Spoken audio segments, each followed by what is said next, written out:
My name is Violet Bennett. I'm 45 years old, and I work as an emergency room doctor in Chicago. I've spent most of my adult life running toward chaos while trying to keep one small world intact, my daughter's.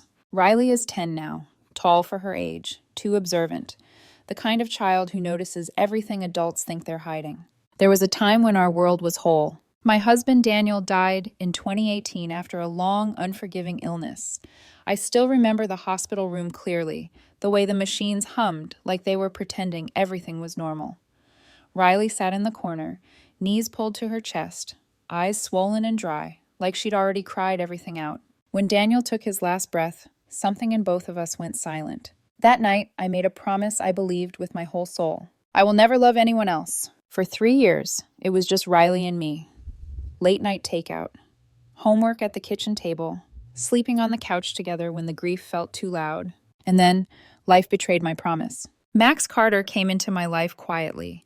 He was an ER nurse, steady hands, soft voice, the kind of man who knew when to speak and when to just sit beside you at 3 a.m. with burnt coffee. At first, we were co-workers, then friends, then something I didn't have the courage to name.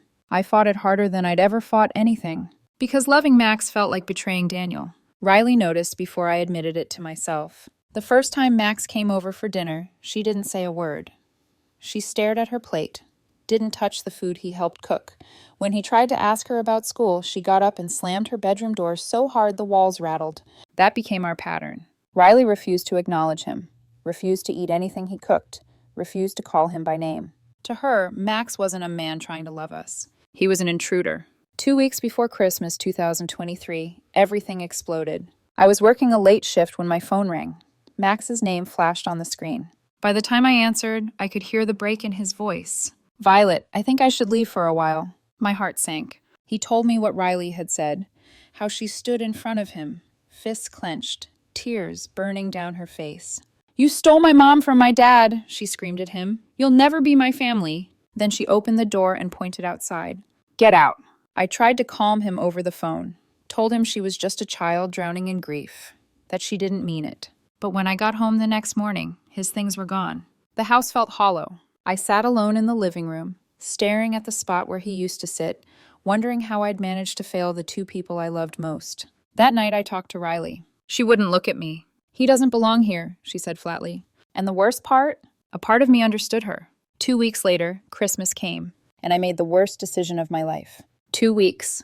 That was how long the silence lasted after Max left. Not just silence in the house, silence inside me. I still texted him sometimes, even though he barely replied.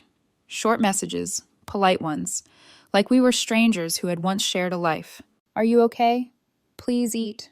I'm sorry." He never argued, never blamed me. That somehow hurt more. Because when someone yells at you, you can pretend they're the villain. But Max just stepped back like he didn't want to make things harder. And Riley? Riley acted like she had finally won. She wasn't cheerful, she wasn't lighter, she was just firm, like she'd built a wall around her heart and decided this was how she would survive. I tried to talk to her almost every day. I'd knock on her bedroom door, sit beside her on the bed, and try to speak gently like I was approaching a wounded animal. "Riley," I'd say, "I know you miss your dad. I miss him too, but Max isn't here to replace anyone."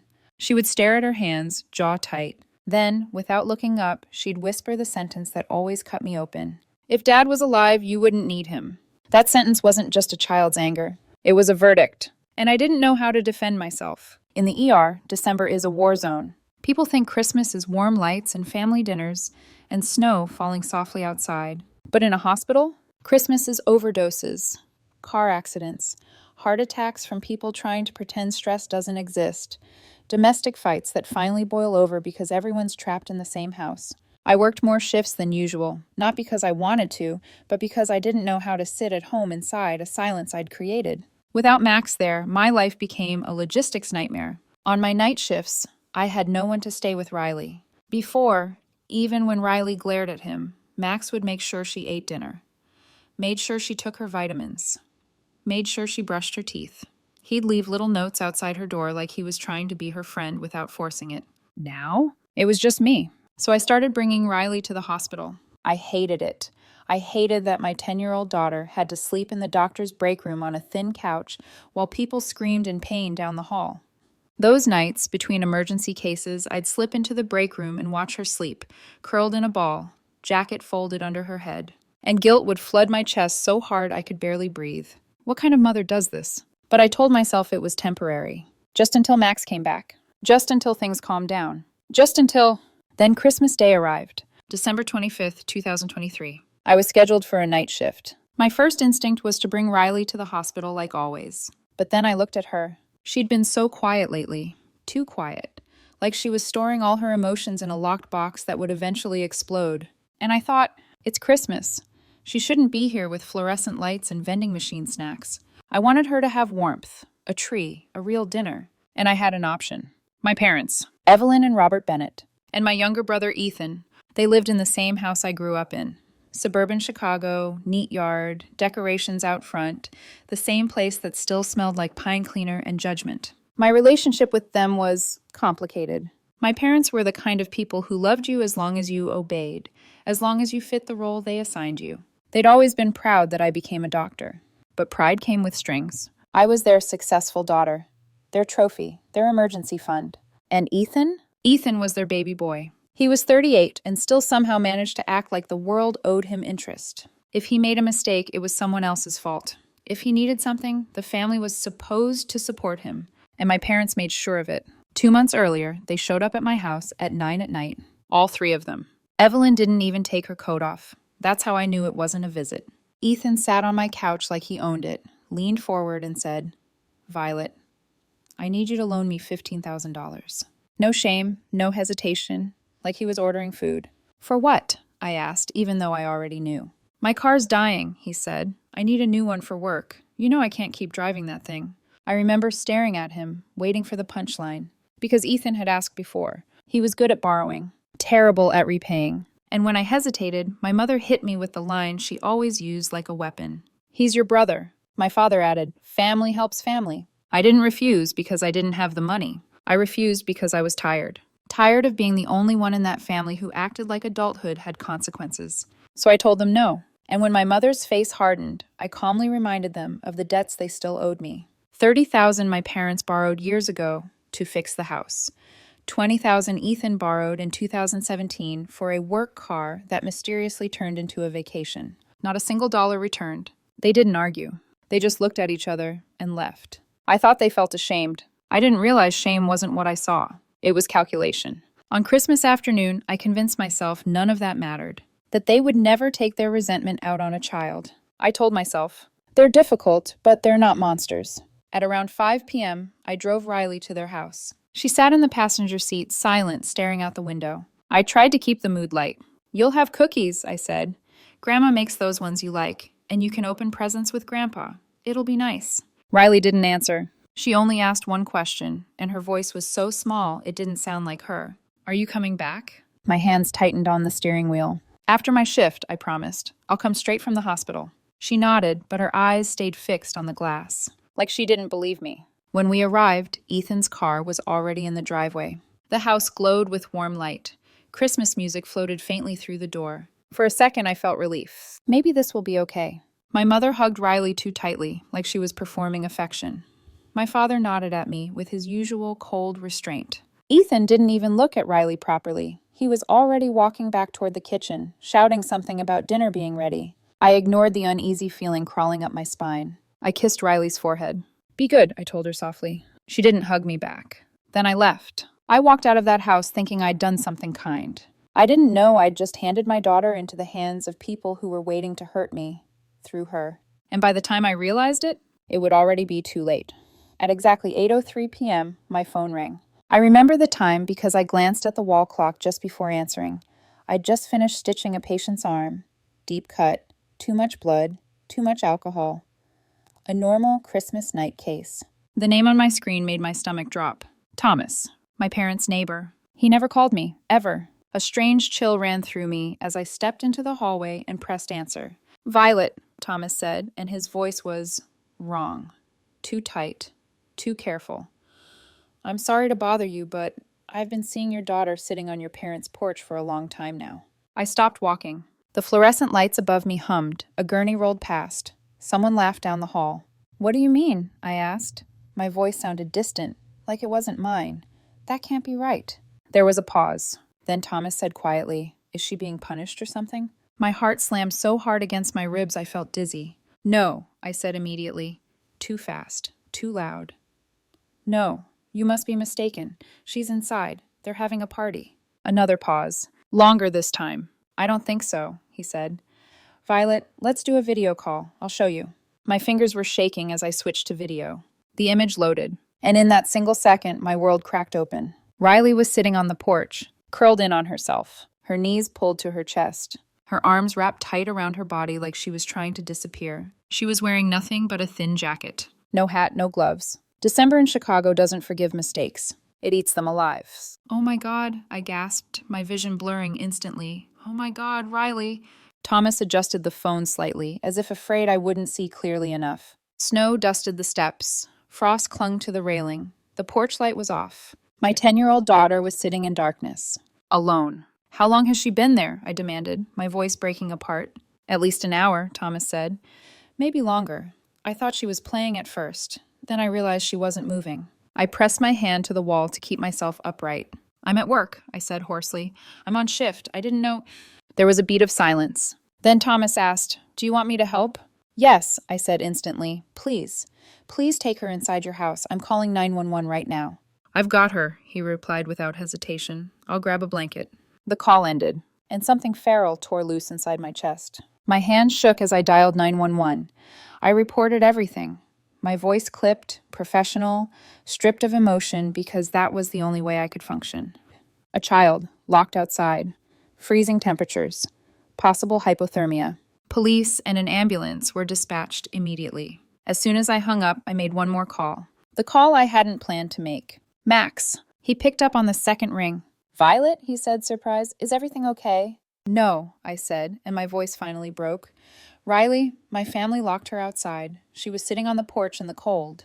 "What?" His breath hitched sharply. "Where is she now?" "Thomas has her. The ambulance is on the way."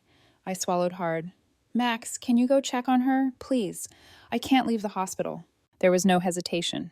"I'm nearby," he said immediately. "I'll be there in 5 minutes." Then, softer, "I've got her." The call ended. I slid down the wall and crouched there in the hallway, my scrubs suddenly feeling too thin, like I was the one freezing. Rage flooded me next. Hot, violent, uncontrollable. My parents, my brother. They did this. I knew it before anyone explained anything. This wasn't neglect. This was punishment. For me! I was still crouched there when my phone rang again. Video call. Max. The screen filled with Thomas's living room. Riley was wrapped in a thick blanket, sitting stiffly on the couch. Her lips were pale, her hands were red, her eyes looked too big. Fear does that to children. "Mom," she whispered when she saw me. "I'm here, baby," I said, forcing my voice to stay steady. "I'm right here." Max was kneeling in front of her, holding a cup of warm water, his hand gently steadying hers. "She's shivering," he said, looking up at the camera. "But she's responding. I'm staying with her until the ambulance gets here." I watched him rub warmth into her fingers, like it was the most natural thing in the world. That was the moment something shifted, because this man, the one she'd kicked out, the one she'd screamed at, was the first adult to run toward her when she was in danger. Riley told me what happened in pieces, her teeth chattering between words. "Around dinner," she said. "Uncle Ethan grabbed my arm. He pulled me outside. I felt something snap inside my chest. He said the party was for family," she continued, "and that we weren't family anymore." My vision blurred again. When I asked why, he said to ask you. He said you were selfish. I closed my eyes. So this was about the money.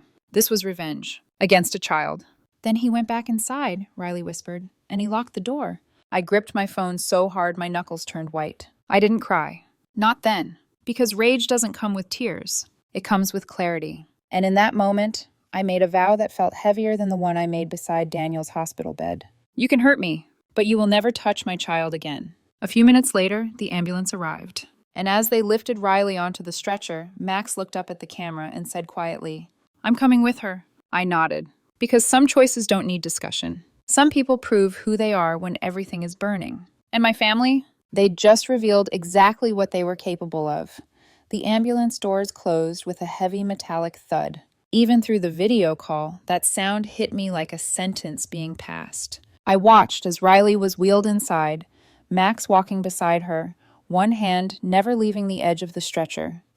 He didn't look at the camera. He didn't say anything dramatic. He just stayed. That was the difference. I couldn't leave the ER. People like to imagine doctors can just drop everything when their own lives fall apart. We can't. I still had patients bleeding, gasping, crashing, and while my heart was ripping itself apart, somewhere between the ambulance bay and my parents' house, my hands kept moving on autopilot. I saved lives while my daughter was fighting the cold because of the people who gave birth to me. By the time Riley and Max arrived at my hospital, I was already waiting at the ambulance entrance. The moment I saw her, small on the stretcher, cheeks flushed unnaturally, eyes glassy, I almost lost control. "Mom," she whispered again when she saw me. "I'm here," I said, grabbing her hand. "You're safe now." Safe. The word tasted bitter. I examined her myself. Mild hypothermia, no permanent damage, no frostbite. She was lucky. Luck didn't erase intent. As nurses took over, Max stepped closer and spoke in a low, controlled voice. "Violet, do you want me to go talk to them?" I knew exactly who he meant. My parents, Ethan. My first instinct was to say no. My second instinct, the one forged in that hallway with Riley freezing on a porch, was sharper. "Yes," I said. He didn't ask for details, just nodded once. "Give me your car keys." I handed them over without question. Something in his eyes told me this wasn't going to be a conversation. While Riley rested under warming blankets, my phone rang. "Mom," I answered without greeting. "How dare you call me?" I said flatly. Her voice came through shrill and defensive. "How dare you call the police to our house on Christmas?" My father's voice cut in from the background. "Give me the phone." Then, "Violet, I'm your father," he shouted. "You called the police on your own family." I laughed. Not because it was funny, because it was absurd. "You stopped being my family the moment you let my brother lock my daughter outside in freezing weather," he snarled. "This is your fault. If you'd loaned Ethan the money, none of this would have happened." That sentence sealed it. "So you admit it," I said calmly. "You knew. You agreed. You punished a 10-year-old because I refused to be your bank." Silence. Then my father said without hesitation, "Yes." That single word rang louder than any scream. "You're heartless," he continued. "She deserved it." I closed my eyes. "This call is being recorded," I said softly. The silence turned electric. "What?" my father stammered. You recorded me?" "Congratulations," I replied. "You just confessed." Before he could respond, another sound broke through the phone. Ethan screaming. "Mia, no, what are you doing?"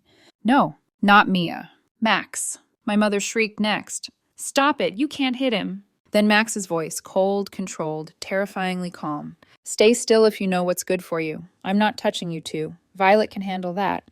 A pause. "But Ethan," Max continued, his tone dropping even lower. "You locked a child outside. I won't let that go." The call disconnected. I stared at the screen, heart pounding. I knew Max. He'd boxed in college. He was disciplined, controlled. And when he acted precisely. An hour later, Max walked back into the hospital. His knuckles were scraped. His jaw was tight. He went straight to Riley's bedside and sat down, gently taking her hand like nothing had happened. She slept peacefully. I stood in the doorway watching them. The man my daughter had rejected. The man my family had underestimated. The man who showed up when it mattered.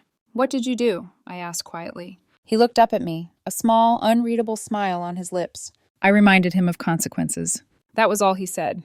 The next morning, I was sitting beside Riley when the door opened. Ethan walked in. Behind him, my parents. Ethan's face was bruised, one eye swollen, his arrogance completely gone. They didn't look at me. Ethan walked straight to the bed and knelt.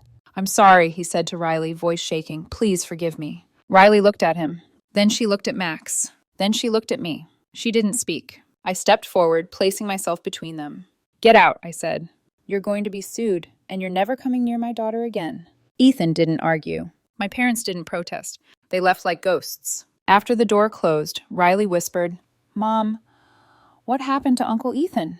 I looked at Max, then back at my daughter. "He was reminded that hurting you has consequences," I said gently. She was quiet for a long time. Then, barely audible, "Thank you, Max." Not Mom's boyfriend. Not him. Max. He blinked, visibly startled, then smiled. And in that moment, I saw something shift inside my daughter. Blood had failed her, but someone else hadn't. The room was quiet after Ethan and my parents left. Too quiet. Riley stared at the blanket pulled up to her chest, fingers fidgeting with its edge. I could see her replaying everything in her head. The cold, the darkness, the words that told her she didn't belong. Children remember tone more than facts. They remember who made them feel small. I pulled a chair closer to her bed and sat down. Max stayed where he was, not crowding her, not pushing, just present.